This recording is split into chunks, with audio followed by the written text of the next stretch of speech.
The night was supposed to be magical. The sparkling gymnasium of Riverdale High was glowing under fairy lights, with the smell of fresh flowers drifting through the air and the nervous chatter of teenagers filling every corner. For most, prom was the highlight of senior year, a night to be remembered forever. But for one quiet girl, the night began with cruelty so sharp it cut deeper than any blade. Behind the polished dance floor, in a cold and empty storage room, a group of sneering bullies circled around Emily Carter, their scissors flashing under the dim light. In minutes, the shimmering gown she had dreamed of for months was shredded into rags. They laughed as the delicate fabric fell in strips at her feet. For them, it was a game, another chance to humiliate the girl they thought would never fight back. What they didn't know was that Emily's silence was not weakness. That night, their mockery would awaken a storm they never imagined. By the end of prom, the same bullies would be begging her for mercy. Before we continue deeper into this incredible and emotional story, let me pause for a moment. If you believe in kindness, in second chances, and in the power of stories that remind us of hidden strength, please take a second to like this video, share it with your friends, and subscribe to the channel. Kindness never fails. And don't forget, drop a comment below telling us what kindness means to you. Your support helps us bring more of these moving stories to life. Emily Carter had always been the quiet one. At 17, she carried herself with a kind of softness that bullies mistook for fragility. Her long dark hair often fell across her face, her glasses slipped down her nose during class, and she spoke so gently that her voice was sometimes drowned out by louder personalities. Yet behind her silence was a girl who had endured storms most of her classmates couldn't imagine. Her father had passed away when she was only 12, leaving her mother to raise her and her little brother on a modest income. Money was tight, but Emily never complained. She worked part-time after school, saving every dollar she could, until she finally bought her prom dress, a flowing gown the color of midnight sky, with silver embroidery that shimmered in the light. To her, it wasn't just a dress. It was a symbol of all the sacrifices, all the late nights, and all the hope she held for a brighter future. But high school can be cruel. Emily had long been the target of the so-called popular crowd. They mocked her clothes, her quiet nature, and her lack of wealth.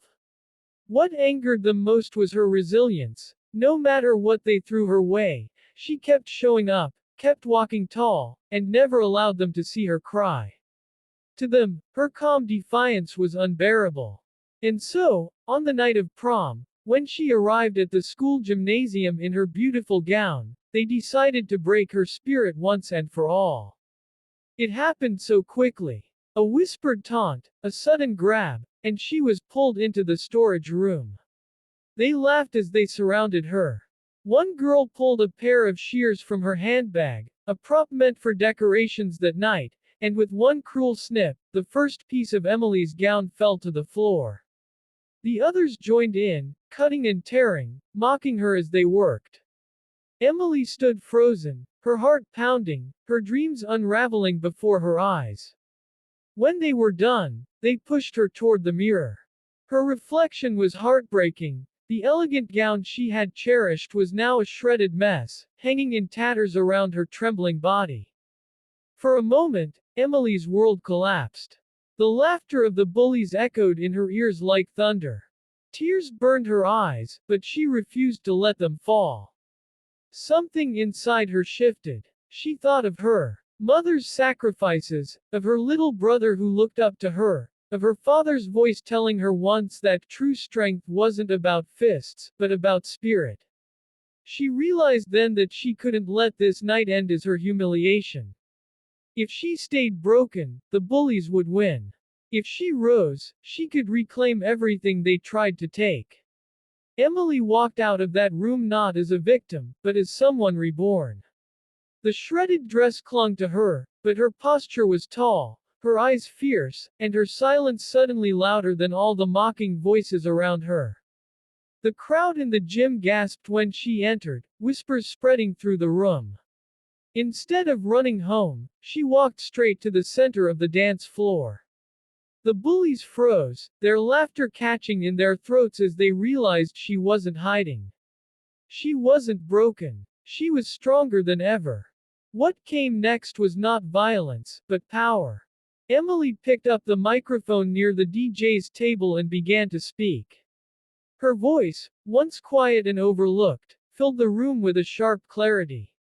She told the truth, about the cruelty she endured, about the bullying so many others had suffered in silence, and about the courage it took to stand against it. She wasn't just speaking for herself.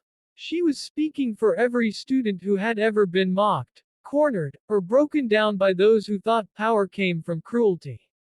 By the time she finished, the entire gymnasium was silent.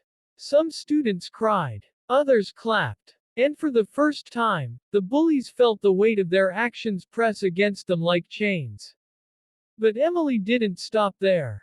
The storm inside her was not fueled by revenge, but by justice. She reported the incident to the principal, presenting the torn remains of her dress as proof. Teachers and administrators could no longer turn away. The bullies were suspended, stripped of their privileges, and forced to publicly apologize. It wasn't just about punishment, it was about accountability. The power they once held crumbled before the truth. Over the following weeks, something unexpected happened. Emily's courage inspired others. Students who had been silent about their own struggles began to speak up. The culture of fear that had plagued the school began to shift. Even some of the bullies, faced with the reality of their actions, began to change. One girl, who had cut Emily's gown, eventually sought her out in tears, admitting that her cruelty came from her own pain at home. Emily listened, not with hatred, but with compassion. Because deep down, she understood what her father had once told her, that true strength was not about crushing others, but about lifting them, even when they didn't deserve it. By the end of the school year, Emily Carter was no longer just the quiet girl with glasses slipping down her nose. She was a leader, a voice for the voiceless, and a reminder that resilience is the most powerful armor anyone can wear. Her prom night, once shattered by cruelty, became the very stage where she reclaimed her dignity, her voice, and her future. And now, dear listener, if Emily's journey has touched your heart, if her courage, her resilience, and her grace in the face of cruelty has moved you, then please take a moment to like this video, share it with someone who might need hope today, and subscribe to Kindness Never Fails for more powerful and emotional stories. Your support helps us continue spreading stories of kindness, courage, and second chances. Before we end, I have one special request for you. Please comment below and tell us, have you ever seen kindness change someone's life? Your words might inspire someone who desperately needs it today.